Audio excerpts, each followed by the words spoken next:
मंच पर super exclusive संवाद में सीएम डॉक्टर मोहन यादव ने प्रयागराज में हो रहे कुंभ की तारीफ करते हुए कहा कि दुनिया में सबसे बड़े कुंभ का आयोजन हो रहा है और एमपी के लोगों के आने जाने के लिए सारी व्यवस्था की गई है। तो वहीं प्रयागराज में हो रहे महाकुंभ की जमीन पर वक्फ के दावों पर उन्होंने कहा कि बहुसंख्यक समाज का अल्पसंख्यक समाज से हजारों साल का संबंध है और किसी को आपत्ति है तो कोर्ट सबके लिए है।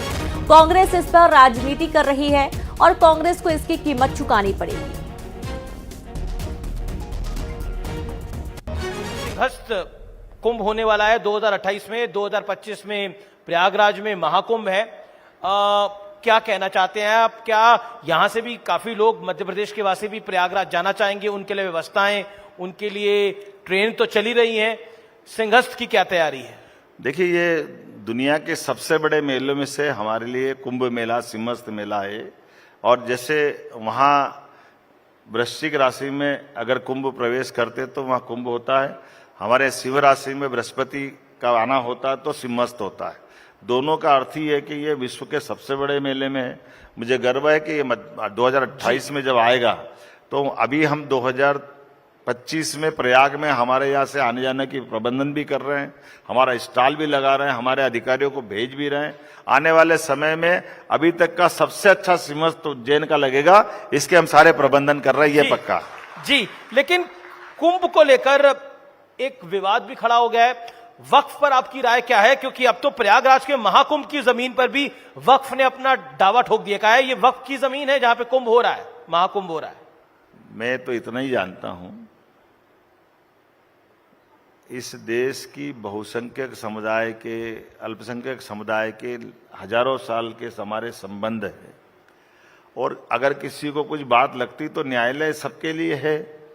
हर बात को पॉलिटिकल दृष्टि से कांग्रेस के लोग अगर मैदान में ला रहे हैं तो कांग्रेस की बुरी स्थिति इसलिए होगी, केवल एक ही वर्ग के वोट वो चाहती, दूसरे वर्गों को कब तक नीचा दिखाएगी? ये कांग्रेस हिंदुओं को कब तक नीचा दिखाएगी? कांग्रेस अगर करेगी तो कांग्रेस को कीमत चुकाना पड़ेगी, मैं गारंटी ले सकता हूं। जी, लेकिन संतों का एक बड़ा वर्ग है, वो कहता है कि कुंभ में जो नॉन हिंदू हैं उनकी एंट्री क्यों होनी चाहिए, और खासतौर पर मुसलमानों की एंट्री को लेकर उन्होंने बयान दिया है। क्या कहना चाहते हैं आप? देखिए साहब, मैं तो एक ही बात जानता हूं, हमारे सोचने का अंत जहां होता है वहां से आगे संत दिखाई देते हैं। वो तो सबके श्रेष्ठता की बात करते, तो हमने जैसे सूर्य की ऊर्जा पे कभी हमारा कोई प्रतिबंध नहीं हो सकता है। इसलिए संत समाज की श्रेष्ठता के, उनके विचार प्रवाह की और हमारे यहाँ के विचारों की अभिव्यक्ति का परिणाम ही ये है। तो संत समाज के विचारों को लेकर के हमको उनके बारे में तो कुछ कहने का सवाल ही नहीं उठता, लेकिन उनकी अच्छी बातों को आत्मसात करने का मौका मिले जरूर करिए।